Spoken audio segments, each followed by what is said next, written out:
everybody for coming along to the last in this series of our monthly seminar series. We'll not have another monthly seminar now until September. But everything all right? Yeah. We do have our Labour Market Conference coming up on the 23rd of May, so 2 Tuesdays away. And it's being held in Queen's Management School, and it's a whole host, I think there's 38 papers in total throughout the day, including 2 plenary sessions. The main plenary in the morning being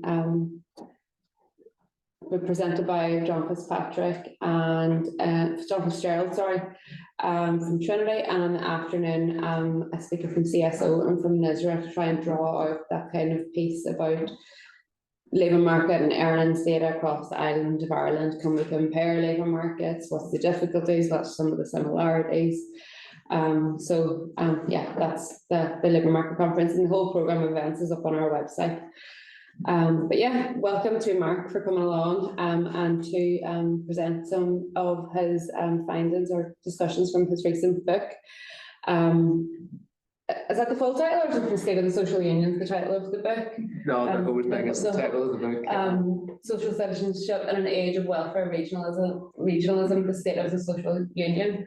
So obviously this book and the topic and the topic of this book is of particular interest given current discussions in and around the Northern Ireland budget and the difficulties which the Northern Ireland budget is facing, particularly in around areas of social security and funding people who are most in need in our society. Those and the ability and of devolution to assist and to navigate the unique experiences which different people have in different parts of the United Kingdom.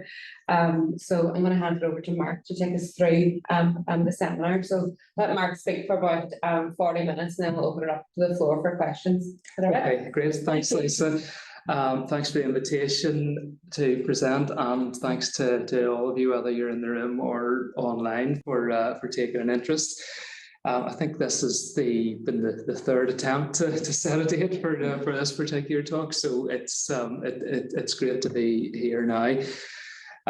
So what I'm speaking on is really it's 10 years of research starting in 2012, and it's distilling that down into 80,000 words for a book is challenging enough. Distilling it down into something that people can actually sit and listen to without losing the will to live is another sort of challenge altogether. But I shall do my best. So as Lisa said, the book is very snappily titled Social Citizenship in an Age of Welfare Regionalism, the State of the Social Union. So it's probably worth starting by explaining what I mean by some of those terms. So I could quite happily sit here and talk all day about T.H. Marshall's theory of citizenship, and on another day with a different audience I quite likely would. But I think for present purposes it's sufficient to say that when Marshall talks about the social rights of citizenship, and this is a concept that is used to death by anyone researching it in my field.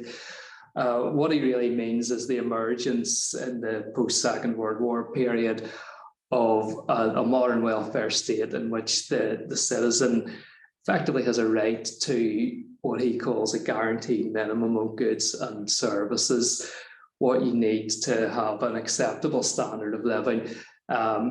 William Beveridge, in his sort of foundational document for the welfare state, talked in quite similar terms. He talked about a national minimum that everyone should be able to enjoy, and which I suppose one would hope we'd all be able to take for granted.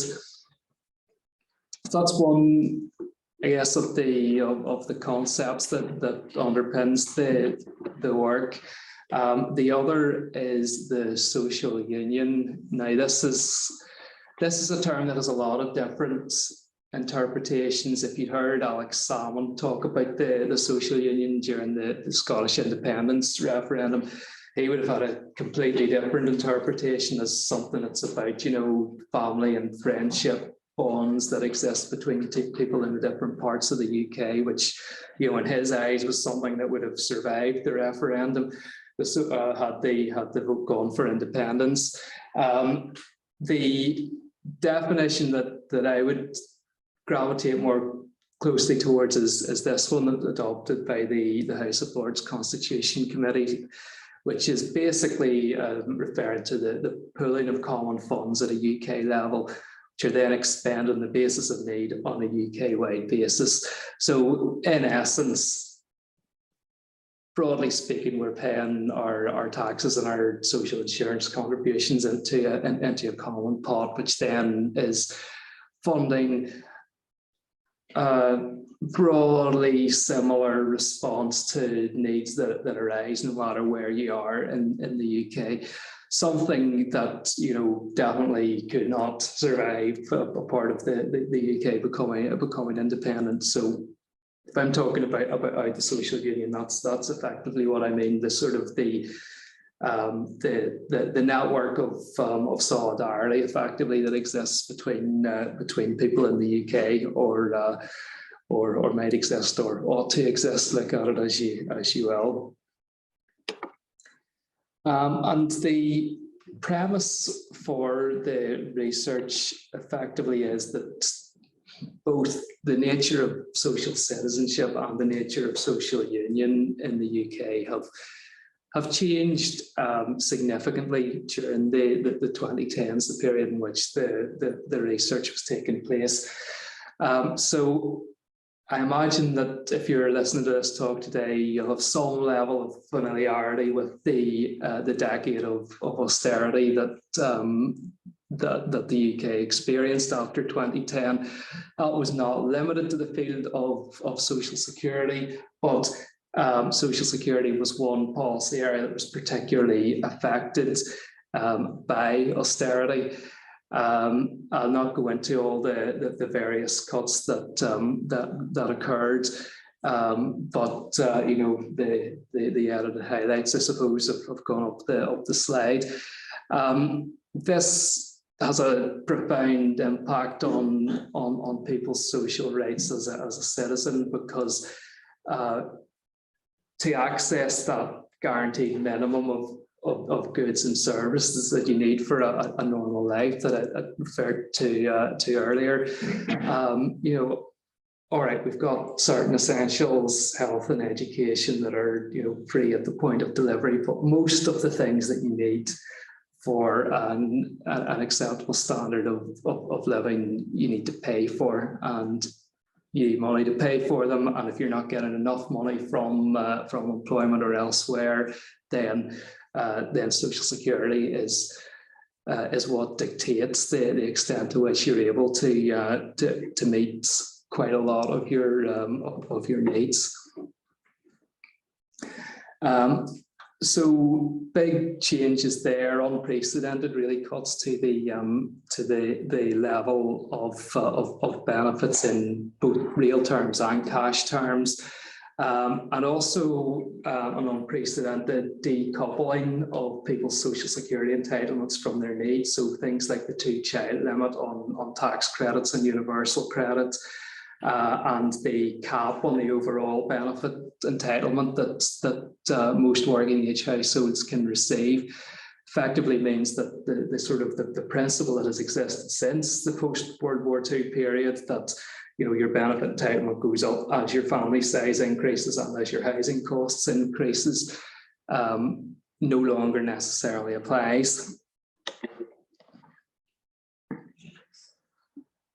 And I think particularly in the coalition era, sort of, but the Cameron governments more generally would have repeated this mantra about austerity, that we're all in this together. And that was a questionable assertion for many reasons. It was questionable because of the social groups and the parts of the income distribution that were most affected by austerity. But it's also questionable when you look at it in geographical terms. You know, not all of the UK was equally affected by austerity. So when that level of support that I've been talking about declines, if you're in a part of the country which is economically weaker, you're going to feel the effects more. If you're in a part of the country that has higher levels of disability, then potentially you're going to feel those effects more.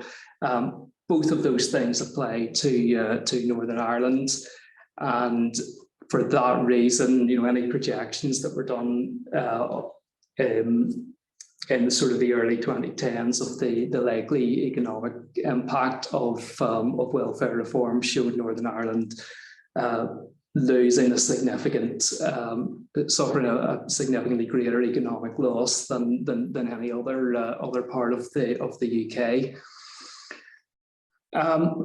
My work looks at Northern Ireland. It also looks at Scotland. You can't really say the same about Scotland. It's much more, I guess, it's much closer to the UK average in terms of its economic performance, maybe a little bit above the average in terms of its level of disability. But you can't say in the same that Scotland was worse affected by welfare reform in the way that you can say it about Northern Ireland. What we can see in Scotland is, I guess, a much more what we might call an ideological reaction to what was happening at UK level, a sort of a political class, not necessarily a society, but certainly a political class that was much more united in opposition to the UK government's agenda. And that means that, you know, for very different reasons, Northern Ireland and Scotland embarked upon a sort of common direction of travel politically, which meant that potentially, at least from 2012 onwards, the nature of the social union starts to change as well. Those two parts of the UK, although they're, you know, I think they're not the only parts of the UK where the welfare reform agenda comes in for criticism, but they're the two parts of the UK where there's this definite move to say, right, we should at the very least think about setting our own course, that maybe social security in our part of the UK no longer needs, as it has historically been the case, to look the same as social security in England and Wales. So potentially that sows the seeds for changes to that relationship of solidarity that exists between the different parts of the UK, that at least these two of the constituent countries no longer feel that the way that social union has worked up to now is continuing to serve their interests.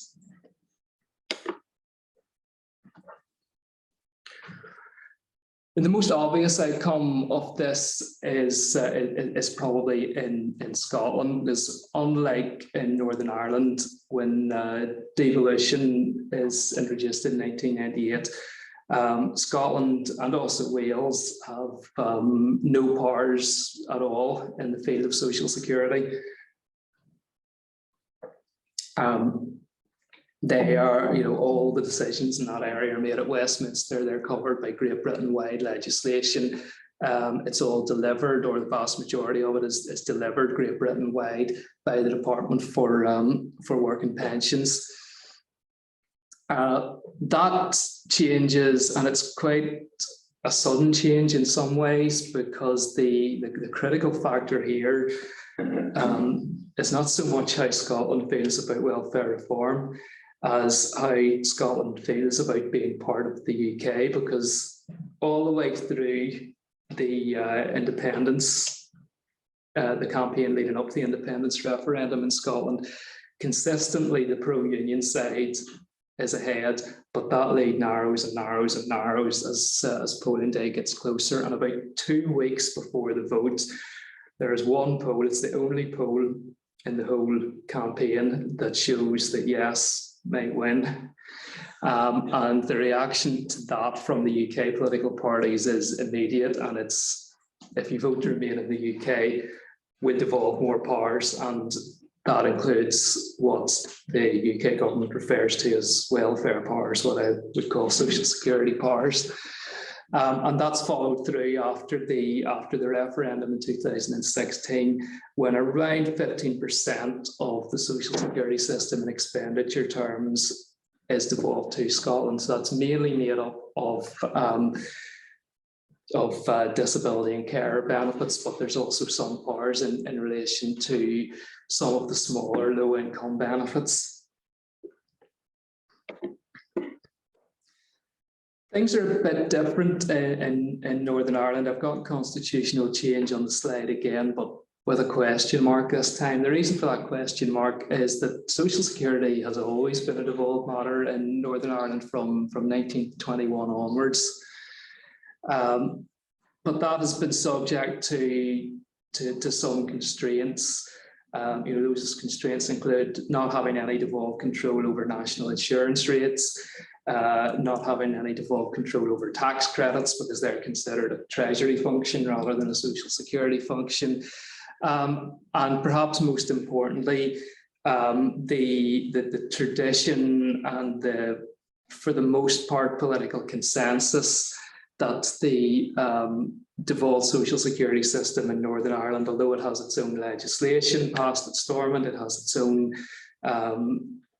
agencies delivering it within the Department for Communities at the minute, should essentially function in the same way as the system in Great Britain historically, more so England and Wales now, in terms of the benefits provided, the conditions of entitlement, the rates of award. But after 2012, that starts to come under pressure. You may recall that after the Welfare Reform Act 2012 was passed at Westminster, there was kind of 3 years of, well, for want of a better word, squabbling between the 5 parties that made up the executive at that time about whether Northern Ireland should do the same. There was a bill before the Assembly that was essentially the same piece of legislation for that 3-year period. But it ultimately didn't get through. And the reason for that really was that although this idea that maybe parity is not so good for Northern Ireland on this occasion, that maybe there is a need to do something a little bit different at devolved level, that quite quickly became the consensus among the political parties here, but there was no consensus on what that would mean in practice about how far away from parity we ought to go, for how long, whether there should be a kind of, I guess, a set of transitional measures or a longer term break with Westminster. But nonetheless, a possibility of some sort of constitutional change if we kind of accept the idea that keeping parity and social security is some sort of constitutional convention, then certainly that's being questioned as never before. So this is kind of where I came in. I started my PhD in 2012 with what with hindsight seems like a fairly vague notion of looking at issues around social security and gender equality and thinking about some kind of devolutionary angle. But where exactly that would lead, I suppose was a bit uncertain for a while, but the developments that were unfolded in front of me kind of, I felt didn't really leave me with much choice about where the focus of this would ultimately be, because it was absolutely fascinating what was happening in both Northern Ireland and Scotland. There were, there was the prospect of one or both of those countries doing their own thing in social security for the first time ever. But that was a prospect that had, you know, some quite big constitutional implications. So I was interested in what was the relationship between those developments and how they fed off each other, and to try and, I guess, get a deeper understanding of what was going on. I spoke initially to elected representatives in the Assembly and in the Scottish Parliament, as well as senior officials with a role in social security or related policy areas in sort of late 2014 and early 2015. And then, given the pace of change that happened over the following 5 years, went back into the field again in 2020 to do some follow-ups with the same sorts of interviewees, not always the exact same individuals, although a few of them did take part in both phases.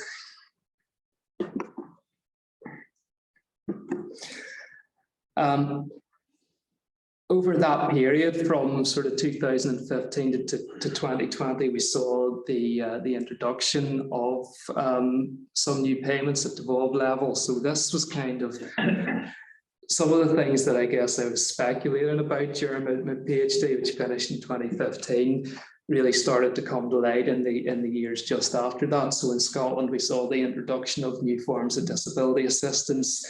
There are regulations about to go for aid in the Scottish Parliament to introduce the new carers assistance, and then various low-income benefits, new low-income benefits introduced. So the Scottish child payment, most significantly, £25 per child per week to any household in receipt of universal credit or any of the benefits that it's replacing. As well as additional support through the Best Start grant at kind of targeted points in early life, and new forms of support with funeral expenses, winter heating expenses, and the use as well, the pretty much universal use of discretionary housing payments to make sure that if you're a social housing tenant with spare bedrooms, you're not going to lose any money in your housing benefits. Northern Ireland at the same time is introducing what it refers to as welfare supplementary payments. And there's a certain amount of overlap between what these are trying to do, particularly making sure that no one is affected by the bedroom tax if they've got spare bedrooms. Also, the benefit cap that I mentioned earlier doesn't apply in Northern Ireland if you have dependent children, which effectively means it doesn't apply in Northern Ireland.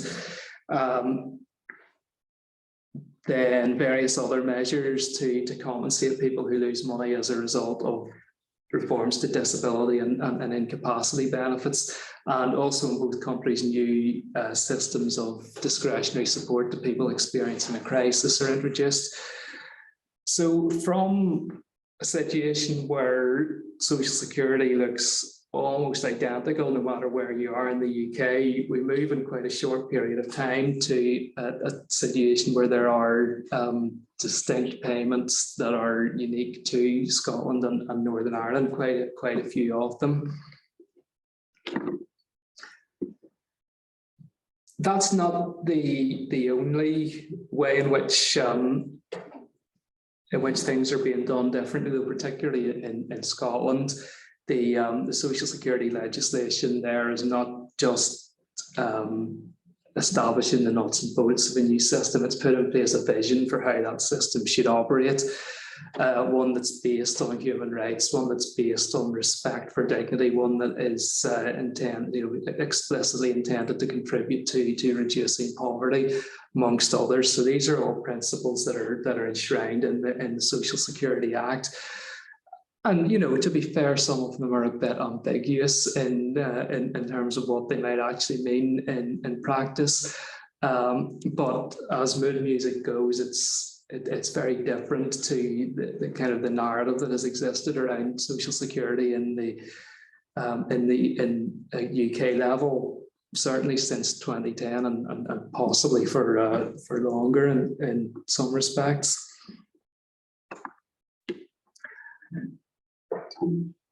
It's a little bit different in Northern Ireland. And it's much less clear that there is anything they could really call a vision driving developments in social security here. So the language of the welfare reform order is much more what you would expect from, I guess, a piece of legislation. What does it do? It empowers the Department for Communities to make payments to persons who suffer financial disadvantage as a result of the various changes to social security benefits and tax credits from 2012 onwards.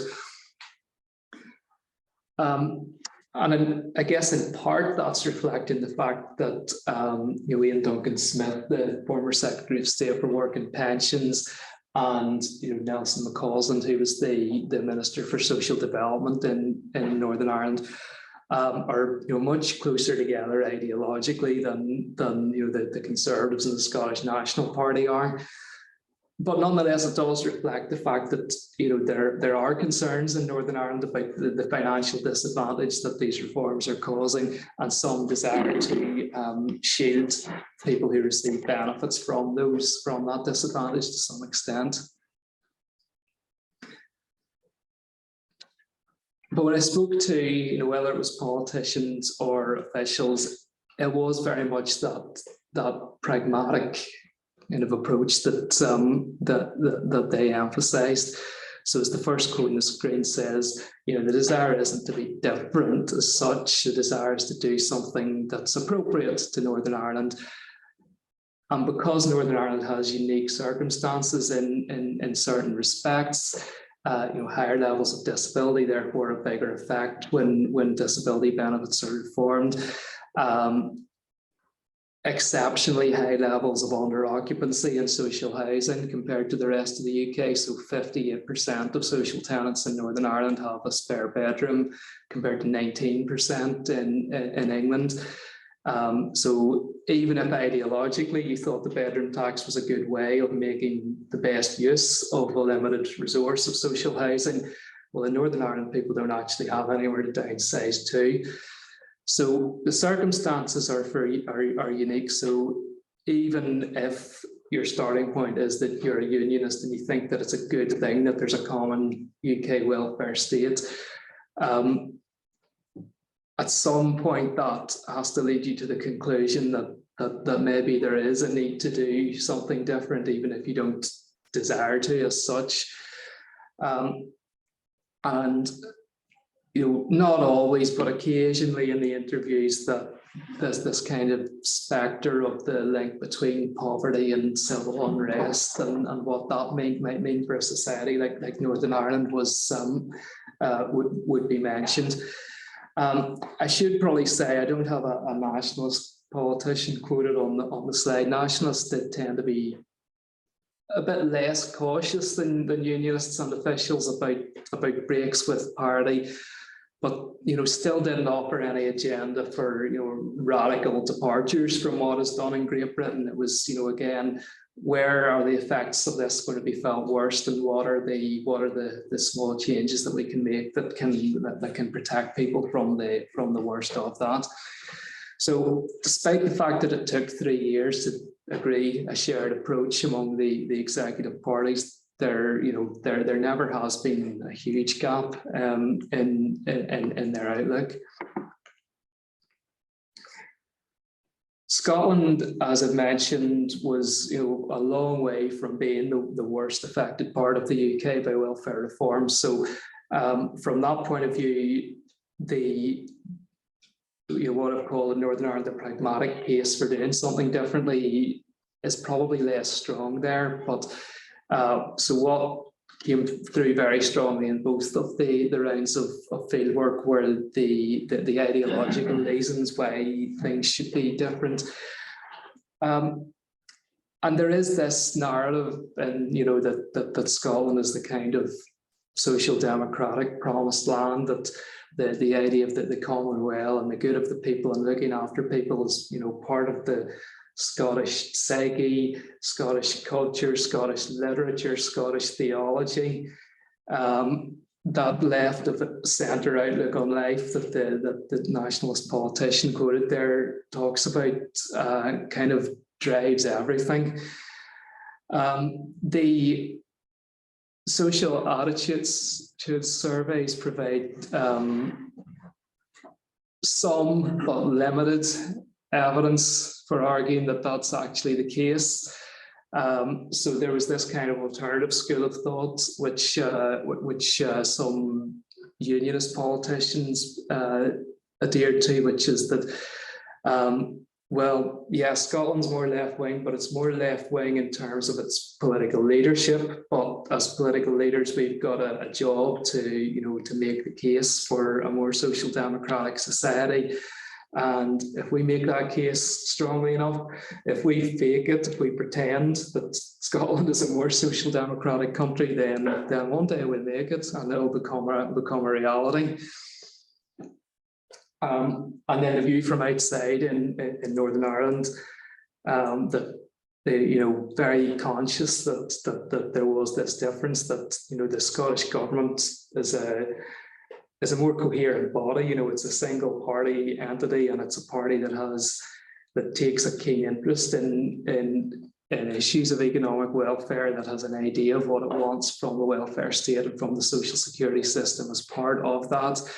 And that has, you know, done its best to widen that conversation to include civil society and the general public in a way that has not happened to the same extent in Northern Ireland.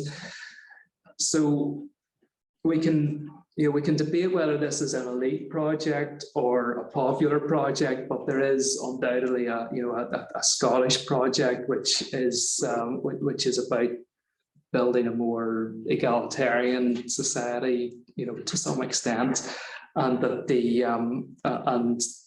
approach to social security since 2015 has formed a central plank of that. And a good example, slightly selective quoting here, but I think an example of the differences of viewpoint that emerged from the two countries in the study. So Ian Duncan Smith, this quote comes from his speech introducing the Welfare Reform Bill in the House of Commons. Says the taxpayers' hard-earned money must be spent responsibly. Taxpayers are constantly being asked to pay in taxes towards support for others. That's fair, but we have a responsibility to ensure that taxpayers too are properly supported. And that's a central plank of the Cameron government's justification for both the cuts to the level of social security benefits, but also the measures that they introduced to, I guess, increase the expectations and increase the demands on people receiving out of work benefits to try and get themselves back to work effectively. And, you know, one politician in Northern Ireland endorses that approach. If you can't be arsed to get out of your bed, then you don't get paid. Not everyone put it in quite those terms, but you know, you could see, you know, looking at the Northern Ireland interview data, there's, you know, certainly not a universal, but a fairly widespread buy-in to this idea that you know, people benefits maybe shouldn't have too comfortable an existence, otherwise that incentive to work might be lost.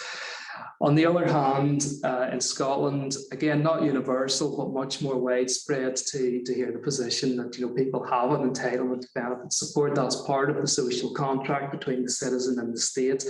And that it's not, as Ian Duncan Smith puts it, that taxpayers are contributing, this, you know, group of taxpayers over here contributing and this group of claimants over here are getting, that it's, you know, it's much more fluid than that, that at one point in your life, you will be contributing, at another point, you might be taking out, and that's there for us, you know, for those times when, for us all at those times when we need it.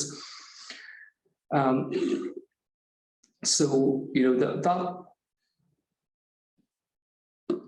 you know, it, broadly speaking, as a kind of, it illustrates, I guess, the center of gravity and what people are saying. There's another strand to this, of course, which is that relationship between the welfare state points and the constitutional points. And you know, again, there's quite a stark difference between Scotland and Northern Ireland here, because in Scotland there's this very acute awareness that these two issues are inextricably linked. That, you know, as this official says, doing social security right is a real opportunity for the Scottish government to demonstrate its, I guess, its competence and its ability to run a welfare state, and by extension an independent state as a whole. So if we can do this right, it's a headline argument in future debates around the constitutional question. And you know, I guess, you know, unionist politicians that I spoke to in Scotland would have been, you know, very strongly making the argument that nationalists' critiques of the UK welfare state were, you know, at least on one level, critiques of the UK, and were perhaps, you know, were at least as much about advancing the case for independence as they were about advancing the case for a different and better sort of welfare state. And that's despite the fact that really, you know, to a large extent, unionists and nationalists were saying the same things about the sort of welfare state that they wanted. Things were perceived a bit differently in Northern Ireland.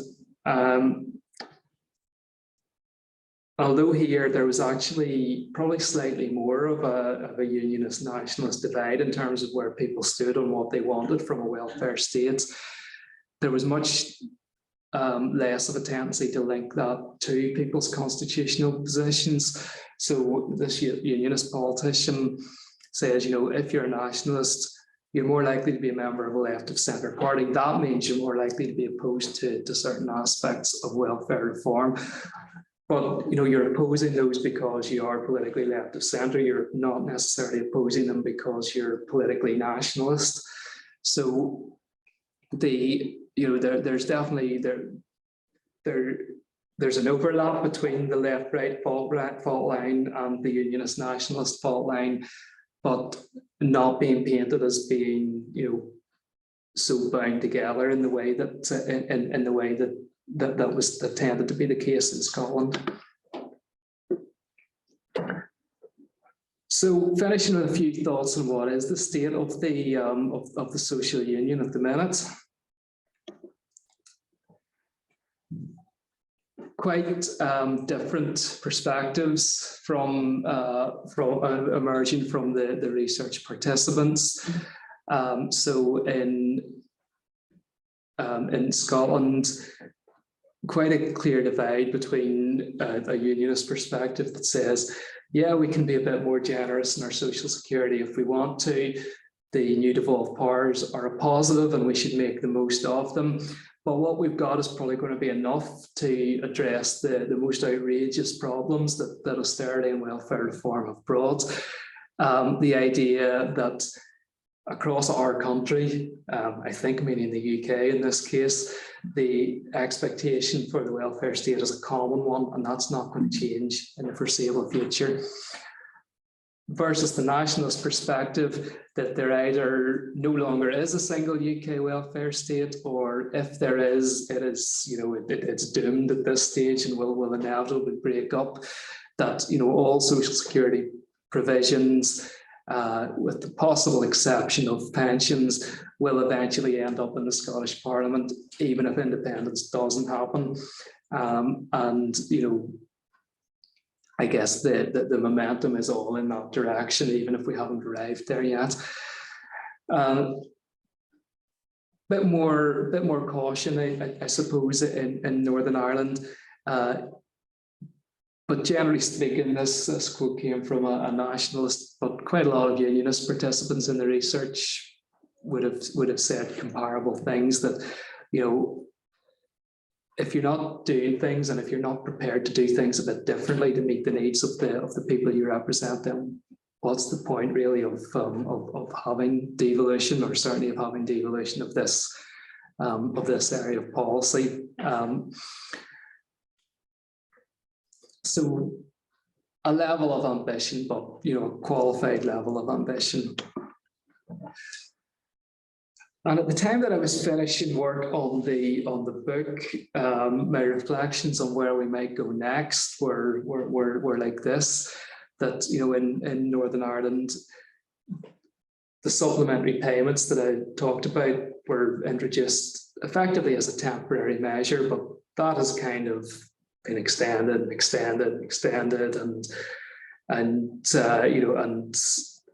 and the scope of those supplementary payments extended slightly. And we can see that, you know, a taboo has been broken around parity. You know, it remains the starting point for discussion on social security, but it's not the end point anymore. What that end point is, though, and what degree of ambition is possible at devolved level is still quite constrained, you know, by the political fragmentation of the Assembly and the Executive, by the limited financial and administrative capacity of devolved government. Not even so much to pay more generous benefits, it's the financial capacity to develop IT systems to deliver benefits is the big barrier. And so for that reason, it's much more feasible to do limited top-ups to the UK benefits than to I guess tear up the rule book and try to design something that's Northern Ireland specific.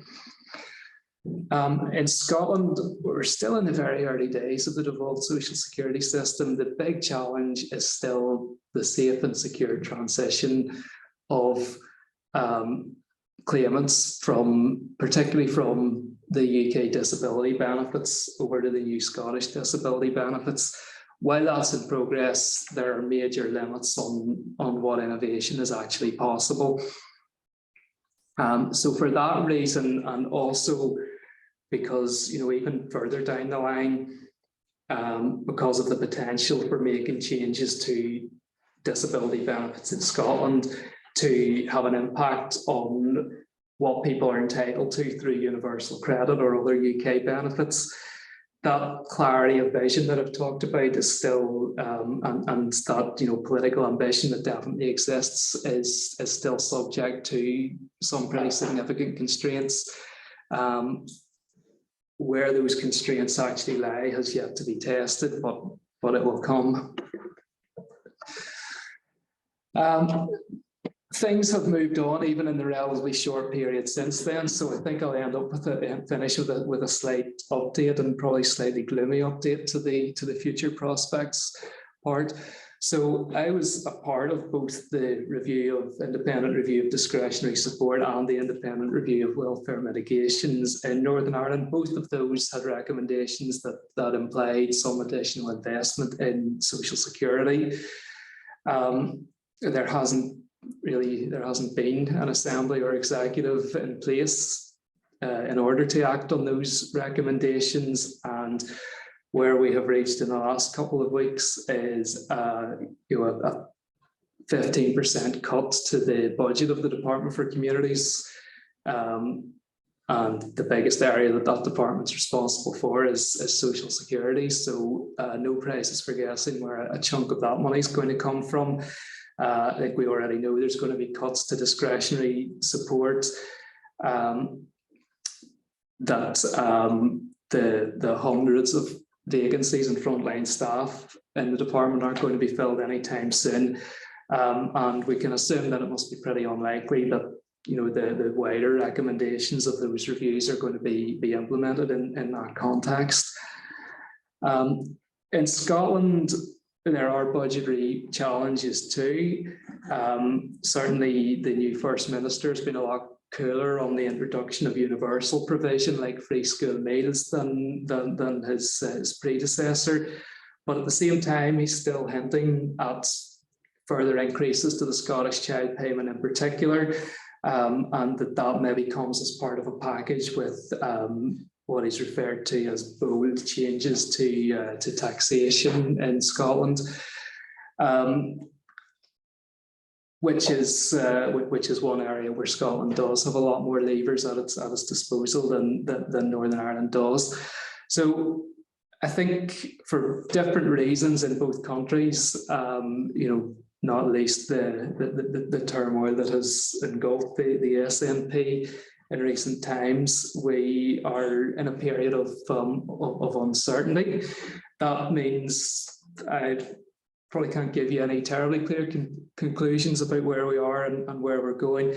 Does mean that there's probably going to be plenty more research to be done in the coming years. So it's not bad news for everybody. So thank you. I hope I didn't run over by too much. I'm happy to chat. Thanks very much. I've got